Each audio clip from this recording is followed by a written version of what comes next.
Welcome to Brown University's 257th graduation weekend.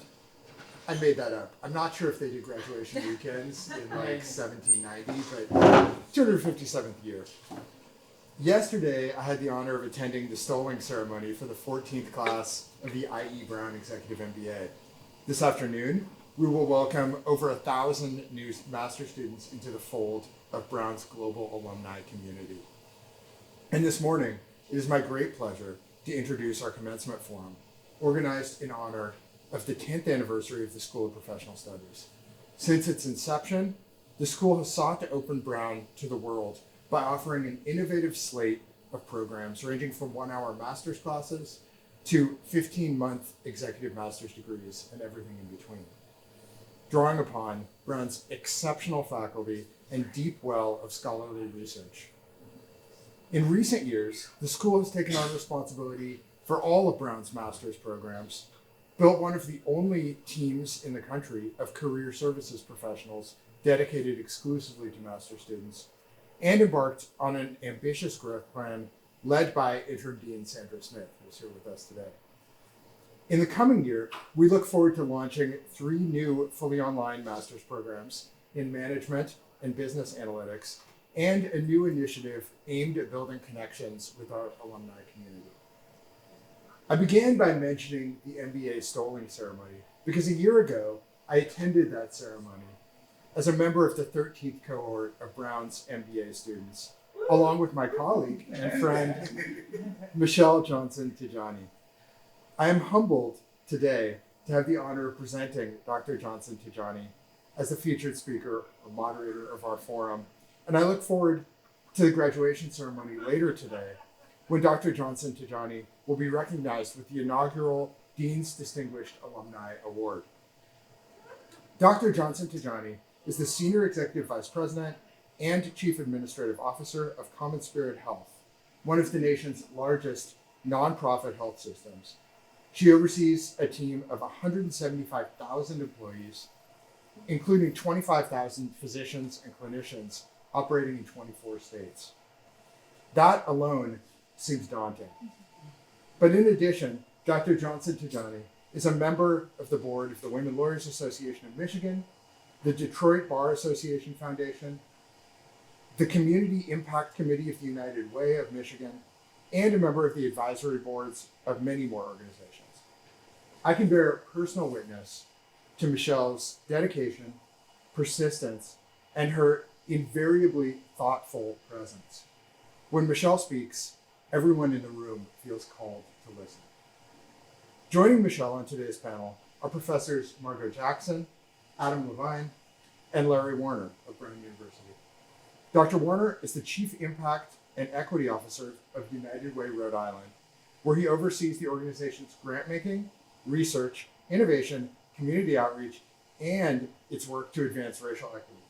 In addition, Dr. Warner serves as the president of the Rhode Island Public Health Association and is an adjunct assistant professor at Brown's Department of Health Services Policy and Practice. He is, in addition, a Brown University graduate. Professor Jackson is also a graduate, where she has taught in the Department of Sociology since 2009, and where she currently directs the Population Studies and Training Center. Professor Jackson studies poverty, inequality, and health among children and families in the United States. Professor Adam Levine is the Associate Dean of Global Health Equity at Brown's Warren Alpert Medical School and the Director of the Center of Human Rights and Humanitarian Studies at what in a month will be Brown's School for International and Public Affairs. He is also a professor of emergency medicine and international and public affairs at Brown. Today, we will hear what I'm certain will be an exciting and informative conversation on the ways in which geography shapes health outcomes in America. We have with us a group of scholars and practitioners who represent the best of Brown: interdisciplinarity, intellectual rigor, and the engaged pursuit of common good. I would ask you to join me in welcoming Michelle, Larry, Margot.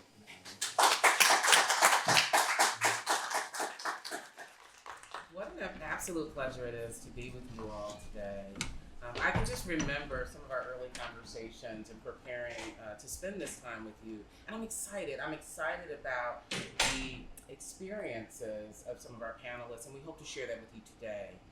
This is going to be in the manner of most formal sort of dialogues I'll moderate, but feel free, if there are questions that you have along the way, don't be shy. Let's ask those questions, because in group settings like this, we're nice and intimate. It'd be nice to have a conversation with you all about our content today.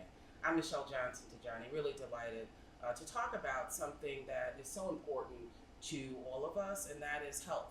Health in spaces and places, and ultimately the variability of experience is predicated in large part on geography and access to resources. So we're going to have our conversation today in a couple of parts. We'll just call them 3 parts. First, we'll talk a little bit about the challenges. What are we seeing across our footprints and in our local geographies with respect to challenges in healthcare and in health and access to health? And then we'll talk about some of the opportunities to be better, or solutions. Some of them are operational, many of them are systemic challenges. And I just have to say, and I'll just say for myself, those have been heightened just in the last few days. For those of you watching budget issues across our ministry, we are contemplating $1 billion impact from shifts in Medicaid. That's not a small number. And so when you think about, we're the largest Medicaid, second only to one other organization, one of the largest Medicaid providers in the country. And so when you begin to look at financials and you look at $1 billion, it's hard, even when you spread, to balance that load. So we're thinking more and more about the acuteness of the issues today. And then we'll talk a little bit about, how do we get to where we need to go in terms of healthcare, notwithstanding the headwinds.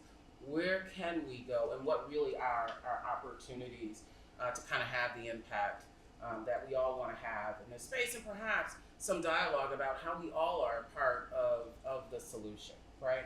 I hate having conversations about the challenges without talking about the opportunities, because we do this work because we do believe there's an opportunity to make a difference. And so not all doom and gloom, there's still important work happening across each of our sets of experiences. So let's just open our conversation this morning.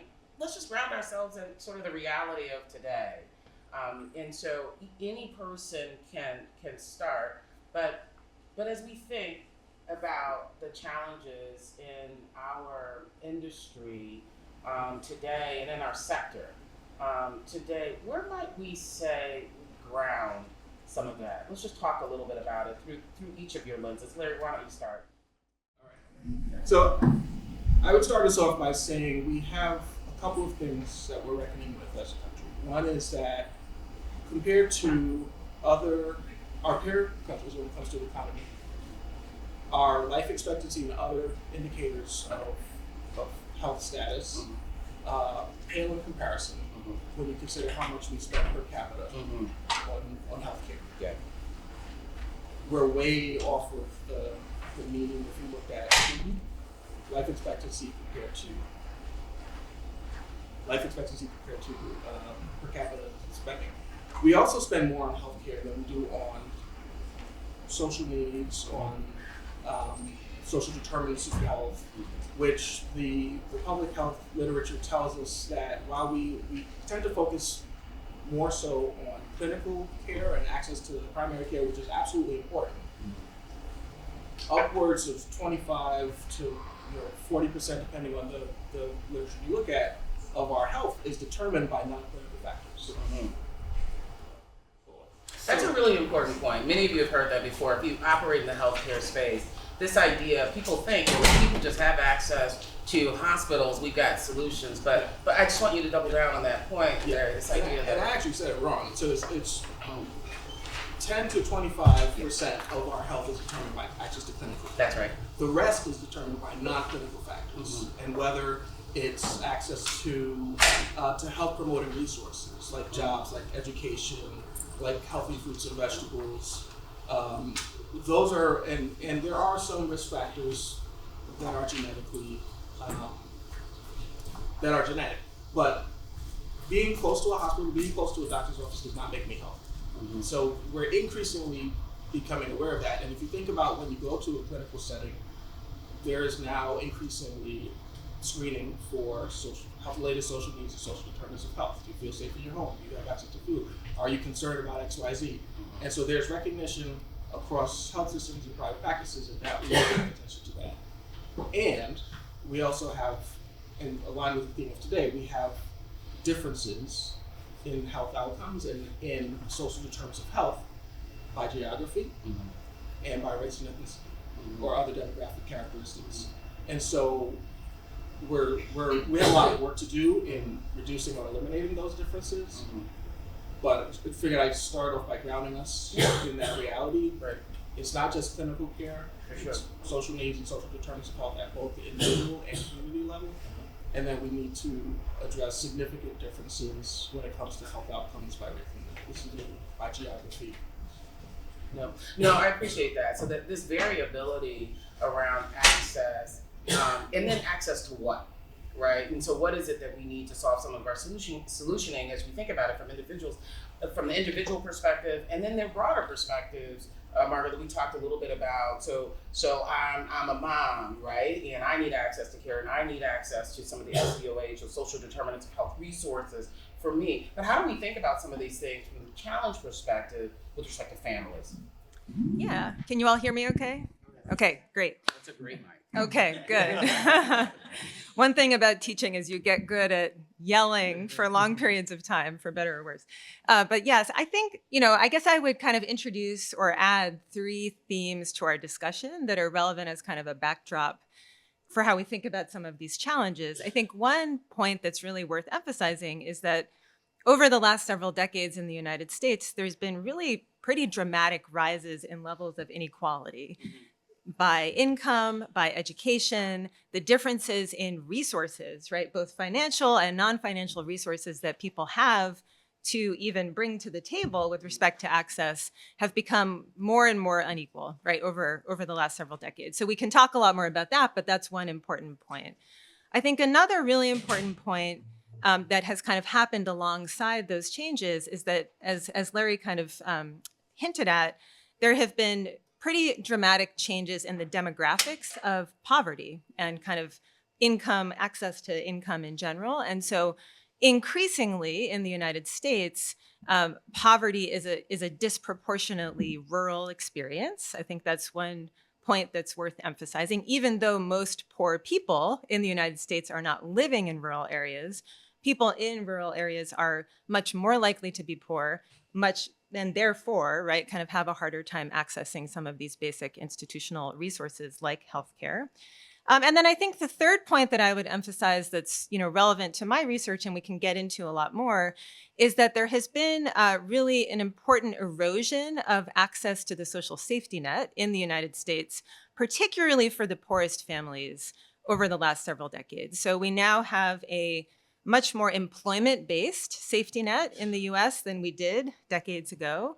And the poorest families, in particular in the US, are now much less likely to be eligible for certain types of benefits that they would be eligible for decades ago. So those are maybe 3 additional points that I would enter into our discussion. I think that context, holistically thinking about it is really important, because even if you stuck with the fundamentals of health, I still don't have the levers to pull in for myself individually, but myself as a family units around healthcare.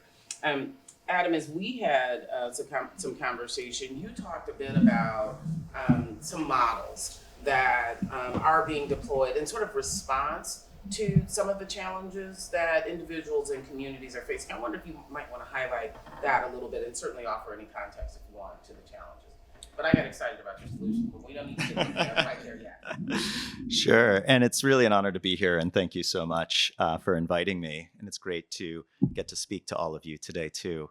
So, in my role, which I took on last year as the inaugural Associate Dean for Global Health Equity at the medical school, a title which now I think every word in my title has been canceled.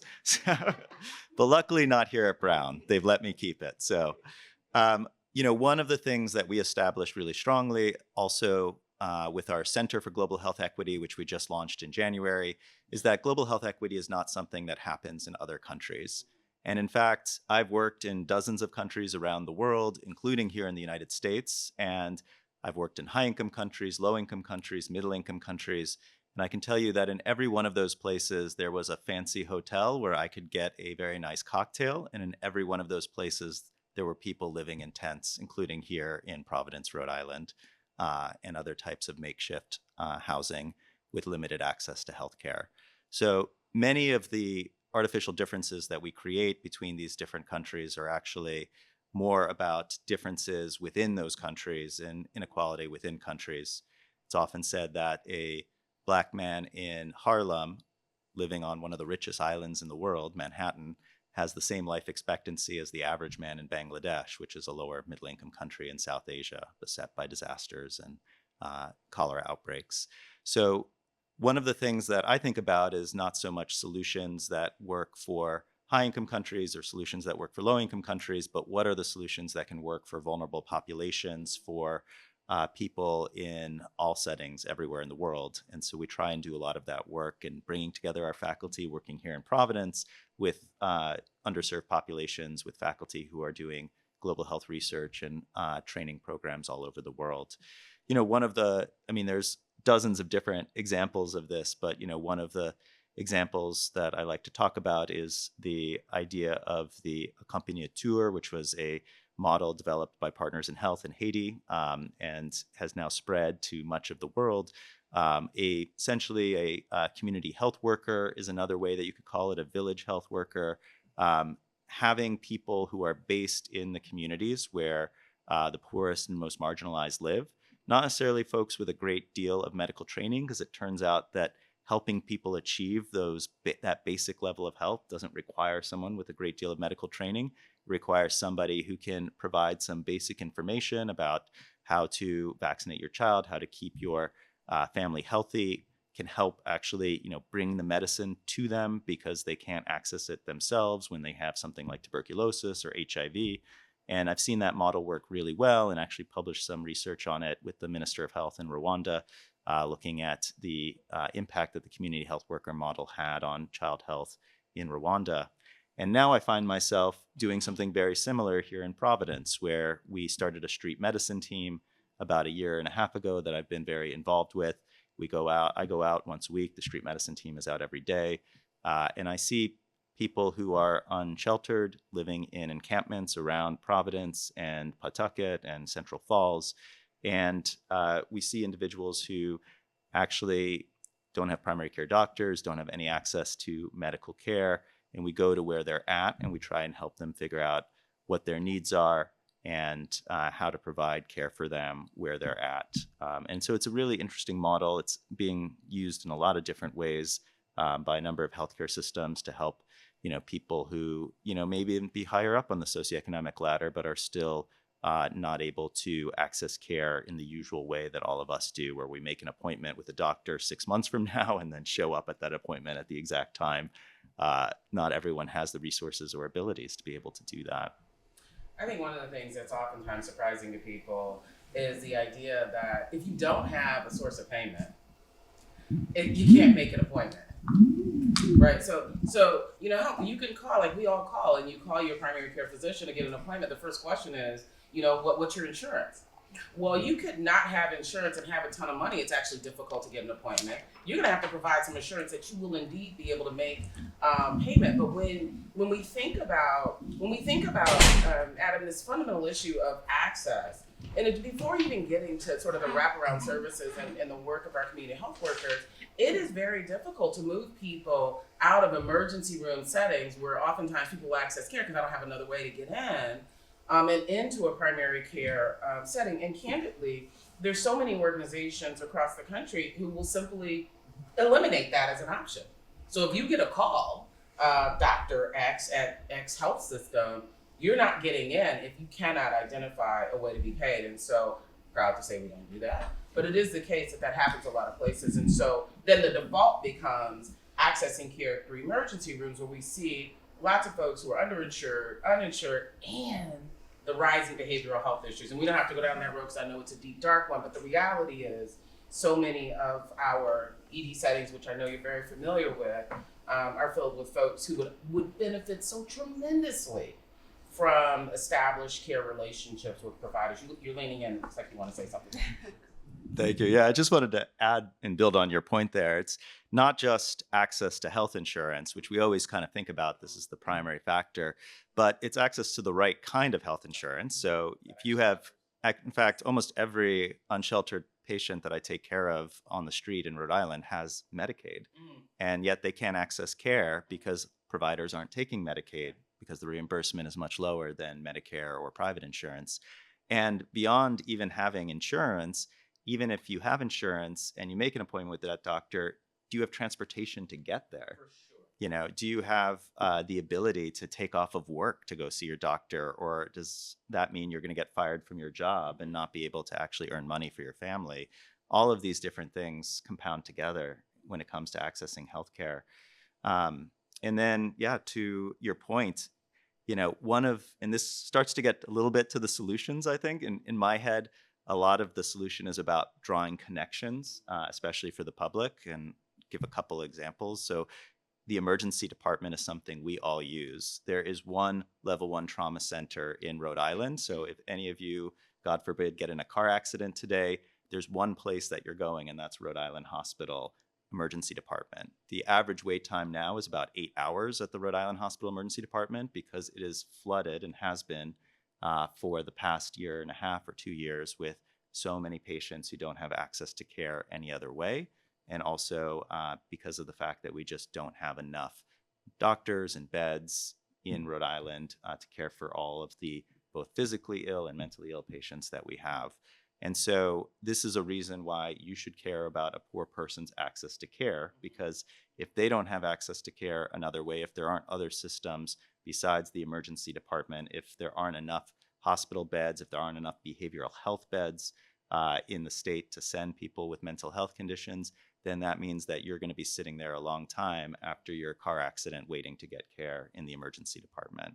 So, and, you know, as Medicaid cuts happen, if they happen, a lot of rural hospitals around this country depend on Medicaid to keep functioning. There's going to be a lot of rural hospitals, especially in those red states, that will close down with the cuts to Medicaid that are proposed. And that means that everyone, including rich people in those areas, are not going to have an emergency department nearby when they need help. I love hearing you contextualize it that way, because I think oftentimes, you know, in different communities, you think those people have a problem. Something should be done for those people. But the reality of shifts in healthcare and shifts from a budgetary perspective in healthcare, that affects everyone. If poor people don't have healthcare, middle income people don't have healthcare, wealthy people don't have it. It doesn't work when you begin to have sort of material, I'm going to call them seismic shifts in how we fund our healthcare institutions. And so we are all impacted. And I love your point around we all absolutely have to care about this. Are we thinking a little bit about policy solutions? You know, as you know, there are, you know, programmatic things that across, you know, our organizations and across the places and spaces where we work that we're thinking about. But how do we think about this from a policy perspective? And I'm interested in any insights you all want to offer in terms of potential, you know, kind of big picture policy solutions from both a regional level, or if you want to address more federal, regional probably the best ways to begin to think about some of those things. Any insights? Well, I would just maybe start us off with one point that I think is relevant, which is there's an interesting tension and I think a very intricate relationship between federal policy and state policy, or even more local policy. And traditionally, and still, you know, a lot of what states have done at the policy level is to kind of compensate in some ways for what's happening at the federal level. So if we take even the case of Medicaid, right? Medicaid funding is this very kind of complicated partnership between federal funding and state funding. And there's some states that have decided we're going to supplement, right, for what's happening at the federal level by really beefing up and creating our own version of Medicaid, the children's health insurance programs that really kind of expand the generosity of what we're able to provide to our populations. The changes and the cuts at the federal level have really dramatic effects on what states are able to do, right? Because their budgets get hit in lots of ways that make it more difficult for them to do that kind of compensation that they've traditionally done. So I think it's both an opportunity and a challenge, right, to think about this at the state level in terms of what states can do to reduce disparities in the face of cuts, and also what they have a harder time doing when those cuts are happening. So that's worth emphasizing. No, I think that's right. Are you leaning in, Larry? I just want to make sure I'm missing you. Yeah, No. But I was going to say, I mean, I think that's right. It's sort of a bit of a balloon, right? So you squeeze here, that means you squeeze on the federal, and that means that there's a greater expectation for states. And if you squeeze on the states, then all of a sudden there's an expectation that federal funding sort of exists. And this funding isn't like, it's not magic money. It's just all in where you want to place your bets from a big budget perspective. But I think the thing that sometimes gets lost on people is just the overall expense for all of us. When ED expenses get driven up, that expense has to be passed to somebody, right? It's got to go someplace because there's simply a fundamental cost problem that we have in terms of just the infrastructure of funding healthcare. So it does land in someone's lap. Go ahead.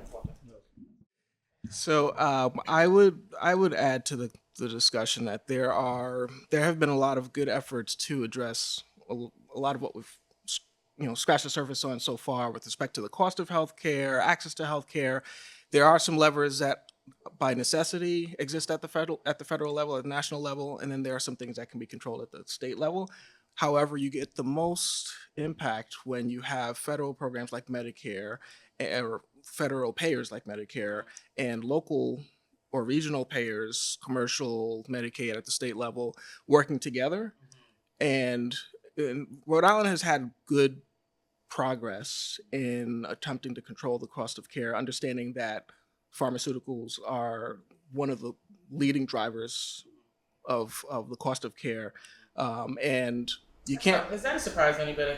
The expense of pharmaceutical care? I mean, it is material, especially now for a whole lot of reasons. But do you want to speak to that a little bit? Because I want people to understand this sort of, because you think, oh, it's a hospital stay. Oh, it's this. It's the doctors, the nurses, all these people are being paid. No. Yeah, well, even if you go to the hospital, there are a lot of components of what go into a hospital bill. You have the providers, you have hospital service, you have any pharmaceutical costs that are, or any medications that you're prescribed during your stay that you're sent home with. And if you look at the trend over the past several years, and Rhode Island has borrowed from some of the genius that's taken place in Massachusetts about trying to analyze and control the cost of care, or set cost trend growth targets. So we can't necessarily control exactly what that dollar is, but we can say we want to try and control the growth of the total cost of healthcare by 3% year over year. And Massachusetts has a couple years head start on this work.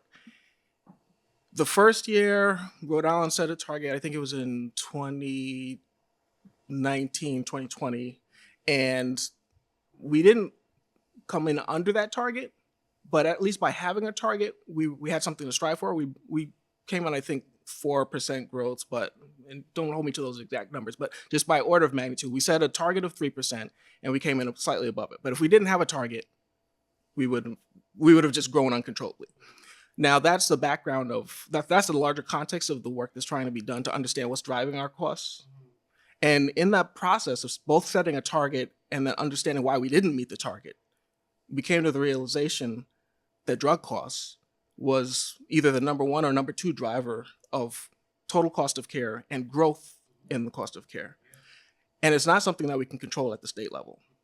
And so if we're able to bring all of the payers to the table, including Medicare, or we're able to address the cost of pharmaceuticals at a regional level, that gives us a little bit more buying power or leverage compared to if we're trying to tackle it alone at a state level. So that's one of the areas where I think we have work to do, and it's complicated. The other thing I would say is kind of going back to understanding where we are with respect to inequalities in health outcomes and in the non-clinical factors that address our health. There are a lot of drivers of health, like education, like access to food, like housing. Adam talked about the people who are unhoused, unsheltered, who his team and others are working with. If I don't have a place to stay, I don't have I don't know where my next meal is, but I go to the emergency department as the default source of care, and I'm prescribed insulin or something else that requires storage. How am I going to manage my care? How am I going to? I don't really have agency over my care if I don't have that at the individual level. I'm going to zoom out a little bit more and say a lot of what those same needs are being identified, whether it's just recognizing that if Larry's unhoused, I can't effectively manage my health. The drivers exist at a more macro level, at the community level. And so is the problem just that Larry doesn't have access to housing, or is there a shortage of housing at a more global level, at a regional level? And Rhode Island is wrestling with that now, recognizing that housing is impacting health, is impacting our economy. We can't attract companies into the state if we don't have places. So just there's a lot of things that are connected to housing, to health, that we need to address in order to see improvements in health outcomes. You know, the one thing that I think about too, just along this point, so it's housing, but let's just say I actually do have a house. So I go back to my house, but there's no grocery store near me. We have so many areas and communities that are food deserts. So I gotta have enough money to actually pay for my drugs. But when I get my drugs, I'm supposed to take them with something. And so that can't be a candy bar. That can't be something that's accessible from the local corner store. Rather, you need to have a grocery store so you can have a real meal so that you can digest the medicine, or just in terms of managing ongoing systemic sort of chronic health issues, which are a big driver in terms of the overall cost. If I don't have a reasonable diet, how do I manage that? And I think for some of us, depending on, we all have different sort of life experiences, but depending on where you live or where you visited, the idea of not having access to a grocery store is quite real. Just to be able to, I think about the neighborhood where I grew up in, which is a fairly middle-class neighborhood in Detroit, but I couldn't walk to a grocery store. That seemed quite normal to me. You got to get in your car and you got to drive a couple miles to a grocery store, but if I don't have a car, how do I get there? So, there are these fundamental pieces, right? I'm unhoused. I don't have access to I have a house, or I can't get to a grocery store, or part of the complexity around even getting a house might be issues around my own personal history. And so one of the things that we spent a little bit of time talking about in terms of solutions is, if I've got a criminal history, because I had something that happened to me at some point in my life, so I can't get an apartment. I can't, right? So I am sort of destined to be unhoused and all of the complexities that come with that. It is a complicated web, please. Yeah. I just wanted to emphasize, I guess, an additional piece in your point, which is there's also there's the access to the resources like the grocery store and the healthcare, but then there's also the kind of perhaps even more fundamental resource, which is simply having money. And perhaps as a somewhat optimistic kind of intervention into the conversation, the COVID pandemic was actually an unfortunate but really interesting social experiment, from a policy perspective in the United States. And one of the many changes that took place during the pandemic from a policy perspective was a temporary but very dramatic expansion of, particularly for families with children, the child tax credit, right? And so we saw this benefit, right, that had previously been pretty small, been confined to a subset of families with a certain degree of earnings, get really dramatically expanded to the point where it almost became a universal benefit. And importantly, it became much more accessible to poor families in the United States. And people had more money, right, to even conditional on being able to get to a grocery store, to have the resources to make healthy purchases. And what we saw almost immediately after that expansion was a really, really big drop in poverty, an improvement in health. We look at all the kind of standard indicators that we're talking about, infant mortality, maternal morbidity, income, poverty, those all really change. And as soon as that policy expansion was retracted, we saw poverty almost instantaneously go right back up, right? And so I think that's a really important point. It's both a challenge, it's also a point of hope in the sense that we actually know pretty well how to fix, or at least improve some of these challenges that we're talking about. I think that's an incredible point. And then the other piece to that for a lot of the opposition to changes in the space is I don't think most of us even felt that shift. We often talk about, worries of taxes and just the cost of overall healthcare that you feel personally because we are all taxpayers. But this was a blip. And no one really noticed it, and the outcome and the impact of making simple policy shifts like that can be material for so many, can be so very material. One of the things that I want to be able to pivot to is some of the solutioning, and we've talked about there's some really interesting and novel programmatic opportunities across communities, some of which we see in other countries, as you alluded to earlier, Adam, but some of them are actually quite local and quite effective. I do think it a bit ironic that we think about some of these developing nations, as you will, having the fundamentals down, or at least good models of them that we can spread. So I want to spend a little bit of time talking about those. But before going to them, I want to make sure that you all appreciate this is a conversation. So if there are questions that you want to ask, or if there are things that are coming up for you as we're talking about this, just feel free to raise your hand and ask a question, because we do want to be able to engage. So I'll pause for a moment. Oh, absolutely. Go right ahead. So as we are just on the topic of pharmaceuticals, I was wondering, how can the cost of pharmaceuticals be monitored regionally? Larry, you mentioned it, but can you expand on thought process around that, and obviously the practicality of doing this? Yeah, so it's still a lever that we're trying to figure out. But we know that by working with Massachusetts and Connecticut, Rhode Island has better opportunity to negotiate pricing than trying to do it on its own. And there are some things that are driven at the federal level. So if Medicare negotiates a price, or then that benefits most payers, or it benefits the direction of the cost of a specific medication or growth in costs of medications. What's complex about pharmaceuticals are we don't necessarily see the true cost of a drug at the individual consumer level all the time. So there may be discount programs, there may be, we may only see our exposure to the copay, but the actual total cost is multiples of that and being paid somewhere or showing up somewhere in our economy.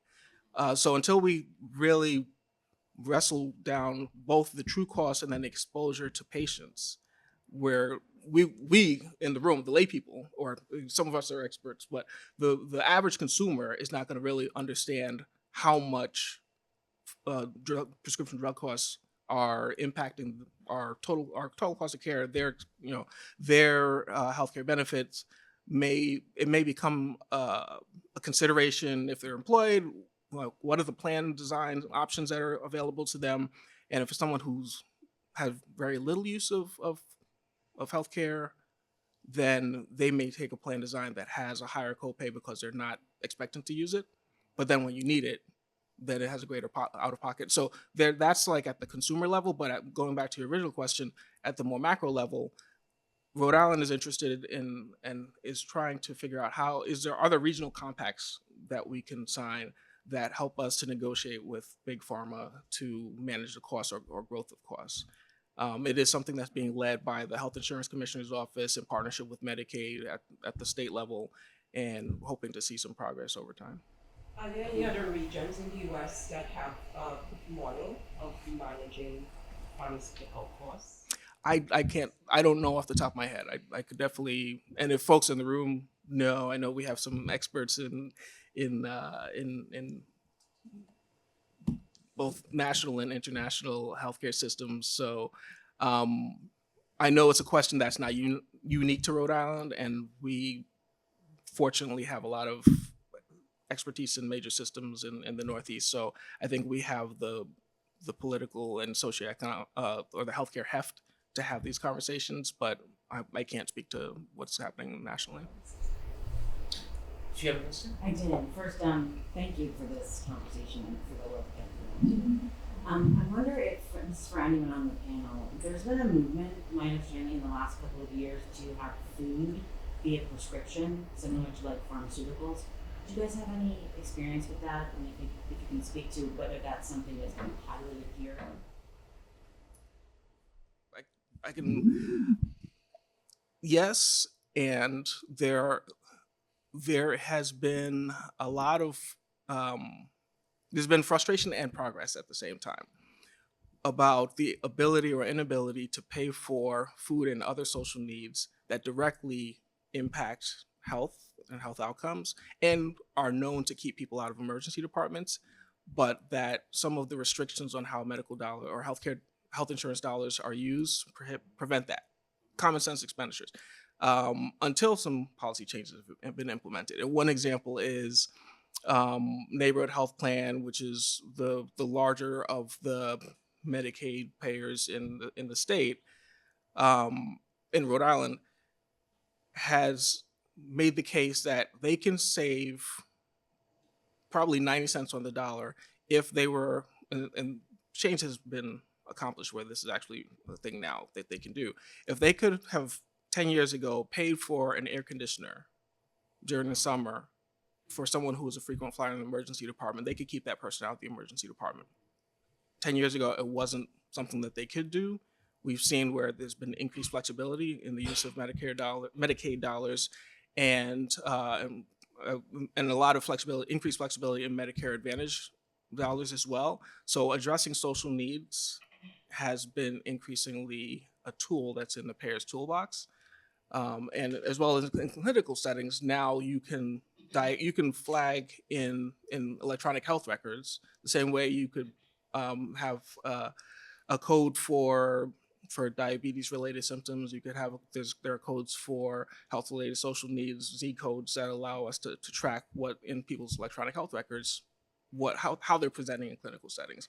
So we're better able to diagnose, we're better able to track, and there's increasing tools, or there have been increasing tools to address social needs with healthcare dollars. How much of that remains to be doable in under the current administration remains to be seen, and some of the proposed cuts to Medicaid may make it harder to do that. I'll just add to that, not specifically with food, but with housing. So there was a large experiment that was done in the city of Denver about a decade ago where they just provided housing essentially to a large portion of their unhoused population in the city. And they saw the costs in the emergency department drop more than the costs of that housing. And this worked because in Denver, the city both ran the emergency department and so had to pay for the costs of people who were seen there who didn't have shelter. And then they also paid for this housing. It works less well in a place where the hospitals are private and the payers would be public. So the city, for instance, might not see that same cost-benefit analysis. But it does show that this is possible, and the housing first movement has picked up in a lot of cities, New York and others around the country. We did a small experiment of that here in Rhode Island by developing Echo Village, which just launched earlier this year. It took many years of work, but essentially it was a village of pallet shelters for unhoused people in the city of Providence. And it's in some ways a drop in the bucket. It's only housing for 50 people, but they were able to do it relatively cheaply after figuring out how to navigate all of the bureaucracy and zoning and so forth. And by providing relatively cheap housing to people, you can save not only lots of money in emergency department costs, but then also free up that emergency department for the people who really need it and reduce their wait times and improve the quality of care for all of your citizens. I love the idea of this ecosystem and what it means to have that sort of contained so that you can actually see the benefit. Yeah. I was just going to say, I think your question raises a really interesting question about how much we should, as we think about solutions, how much we should be relying on the healthcare system as a way of addressing kind of social problems, right? And so food is one example, housing is another example. And, to play devil's advocate, I guess, a little bit, I think there is some concern about the idea of kind of funneling our social services through the healthcare system for a lot of reasons. I mean, one is the potential for that, for doing that to increase perceived healthcare costs, right? And to kind of dilute the ability of the healthcare system to do other things. But another challenge is the potential for that to kind of reduce political support for the other programs, government assistance programs that were created to do those things, right? Like food assistance programs, housing subsidy programs, the WIC program. And one thing that's really interesting to note about a lot of public assistance programs is that in some cases, the majority or even the vast majority of people who are eligible for a particular program don't actually enroll in the program. So, SNAP or WIC is an interesting example where we might be lucky if we get something like 40%, take up, meaning like the percentage of people who are eligible who actually enroll in the program. And so another way of answering your question is to think about ways that we can kind of increase participation in these programs that were really created to do that very thing instead of rolling that into the I health think that's actually why it's been piloted through access with medical care. Is that is an access. Yeah. So if there's a way to combine those services, right, for sure. I think what's collectively being shared is the need for collaboration across. I hear you on health systems. There are so many things that as a health system we try to provide. We have an unhoused persons program across our footprint where we fund housing opportunities for people. But I'm in the healthcare business, right? Why is that something that I have to do? And then the reality is when I discharge a person from an ED and they don't have a place to go, then I'm just going to see them back in the ED. And so what should we be doing across our ecosystem? We have pilots across our footprint where we'll provide food, we provide groceries, but thinking about who's best positioned to do that and how do we work in collaboration and in partnership across our footprint with other folks who do that that is your primary source. And so we are beginning to think about there's certain places that we think we have to be in, but to the tune of north of $500 million every year on things that have less to do with acute care, less to do with just my primary care visit, but more to do with this idea that people are unhoused. We even have a program that a partnership around legal services. Why? Because we've got patients who, you've got a conflict or some sort of dispute around rent, so you can't be housed. Or there are other, sort of what I would call minor legal issues that have profound impact. So as an institution, as an enterprise, you're funding housing, food, all of these sort of programs that are separate and distinct from, sort of how we got into the place of healthcare. But that collaboration is something we are leaning in very heavily to because we know that there are people and spaces and places that are tremendous partners across our footprint. You want to add something, Mike? I'm noting the time, so those of you who have questions, you're going to have 2 seconds as soon as Larry makes a comment. Yeah, I just want to speak to the partnership necessity, and I think we're hoping to see healthcare continue to identify social needs, but we know that healthcare should be focused on delivering healthcare and partnering with community-based organizations and other stakeholders who are equipped and positioned to address the social needs at the individual level and at the community and systems level. One of the initiatives where we've seen a lot of progress is in Rhode Island, the Rhode Island Health Equity Zone initiative, which is a place-based initiative where communities of at least 5,000 residents and geographies ranging from a neighborhood to a county in Rhode Island are working together to identify a health disparity or disparities that they want to address, and looking at the root causes, identifying what are the resources and action plans that are necessary to address those health disparities. And they're typically non-clinical. It could be we don't have, going back to the difference between having proximity to food versus being able to afford healthy food. So advocating for food resources or advocating for walkable streets and neighborhoods, advocating for reduction in crime, advocating for the things that contribute to healthy communities that then will drive down acute healthcare needs and disparities, reduce or eliminate disparities in healthcare outcomes. So that's a model that is showing promise in both how it's equipping providing community members with agency to advocate for and implement change in their communities, to engage with local and state decision makers, to allocate the resources and programs to help promote health in their communities, and to work in partnership with healthcare institutions, and whether it's a federally qualified health center or Brown University Health or other different stakeholders, large and small, to both identify what are we seeing at the individual patient level and what are we seeing at the community and systems level that we can address, and not relying on healthcare to do something that they're not necessarily equipped to do, but can be a partner in identifying and addressing, leveraging the expertise of other stakeholders. I love that model. Adam and Margot, I want to give you all an opportunity to just maybe share a couple of things that are working from a community perspective, and then we're going to have some final words from our panelists. Sure. Just one other point I guess I would add as we think about this at the holistic level is something that I think we're seeing work really well across different states is this kind of wonky idea, but really important idea of automatic eligibility for benefits. And so in a lot of states, most states, if you sign up for one program, that's it, you're in that program.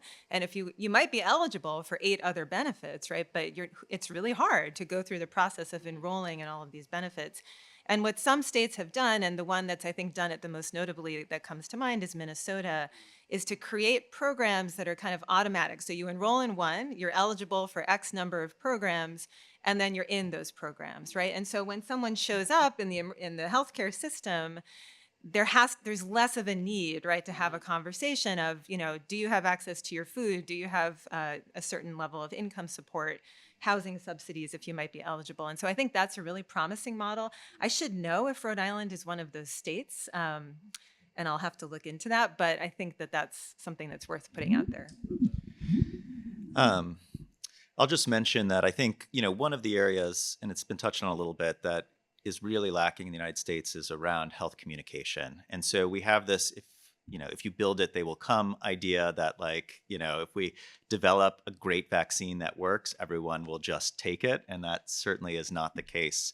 When I was working in West Africa during the Ebola epidemic, there was similar mistrust by populations of their government, mistrust of populations about whether Ebola was real, about whether the vaccine was safe.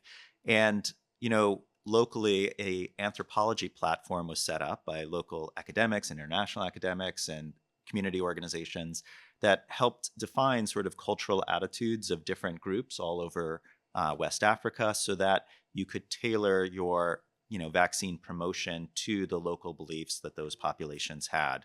And it was incredibly effective at getting populations to take up some of the public health measures that would otherwise have been anathemas to them, essentially. For some reason in the United States, we thought you could put Anthony Fauci on CNN and everyone would just listen to him, and that's clearly not the case. We need to do a better job of actually trying to get health messaging at the local level through trusted intermediaries. And we know from research that I've done in Africa and here in the US that the trusted intermediaries are people's doctors and people's pastors. You have to go to religious leaders and get them on board in a local level to start talking about this health messaging. And you have to make sure that the touch points people have with local health workers are also delivering this messaging. The third most trusted messenger is people's family. And so when you have one person in a family come up to get vaccinated, teaching them how to educate their other family members about getting vaccinated is going to be far more effective than whatever you put out on social media or on TV. And so, using some of these community-based, highly localized, health messaging tools could be a way to really expand care and improve health for people in America.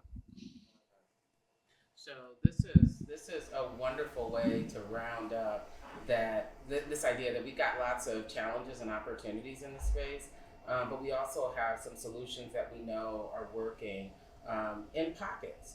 I think our greatest opportunity is scale, moving from pilot to scaling in a big way across our healthcare ecosystem, because when we know it works, we can't be afraid of it. I just want to give our panelists 30 seconds to leave this audience with any final thoughts that you think you didn't get a chance to cover, or that you want to be able to leave people with as we think about this work and potentially the role that they can play.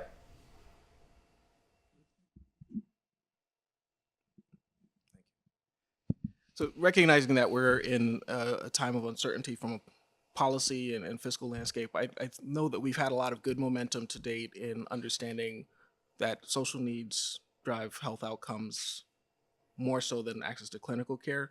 So continuing to work on that at the local level, at the state level, and to the extent we can at the federal level, keeping that on the forefront, implementing partnerships between clinical and non-clinical organizations and community to both identify social needs and then address them together, advocate for policies that set our communities up for success, and then keeping in mind that not every community, but whether it's geographical or by demographic or other characteristic, experiences health the same.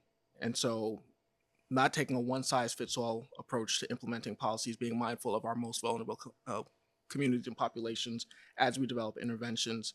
We're increasingly doing well with that, so just keeping that on the forefront as well. Yeah, I didn't get as much chance to talk about the global health inequities, and I'll just finish on a note that is both sad and positive. Most of us know that one of the first targets of the new administration was USAID and our funder for global health.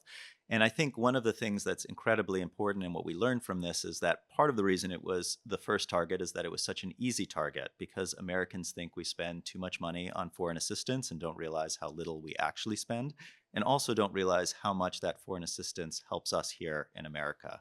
And I'll give one example. When the funding was cut for malnutrition work around the world, it not only impacted, thousands of babies with malnutrition in Africa and South Asia who are not getting treatment for malnutrition, but it also impacted Adizia, which is a company here in North Kingstown, Rhode Island, that is the largest manufacturer of Plumpy Nut, which is the treatment for malnutrition in the world.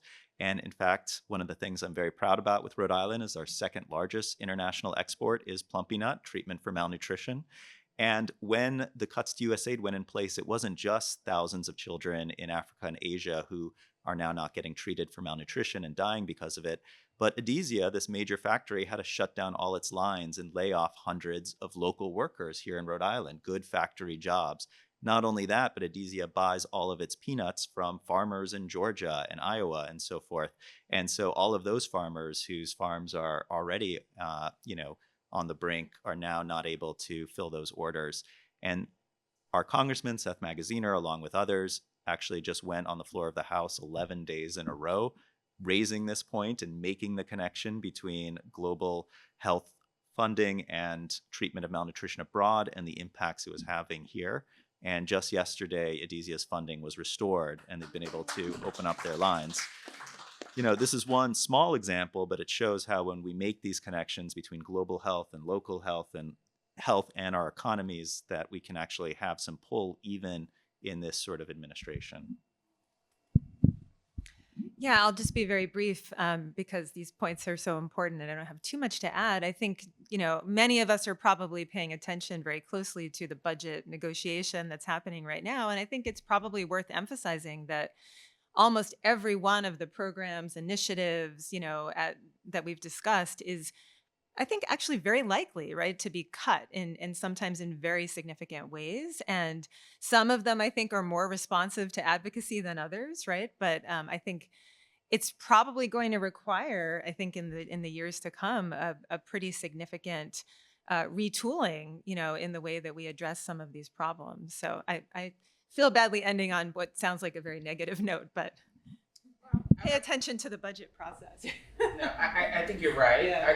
I don't think we could lose sight of this. I would just leave you all with healthcare is everyone's problem.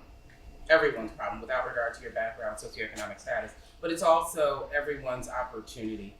We have the responsibility to talk to our families about what we can do. We have the responsibilities to engage and inform. We also have the responsibilities to be creative in our spaces, to try to continue to do the work around solutioning. It's sort of this, never quit mentality because the need is so profound. And so I think we're going to always have to look. This situation, if you will, is going to force some solutioning that we hadn't thought about.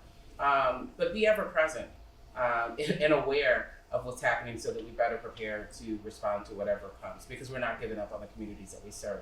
Thank you to Brown for the opportunity to do this. Thank you to my esteemed panelists. I learned so much from you all in our prior conversations and in today. And certainly thank you to all of you for coming out at 9 o'clock. I'm excited.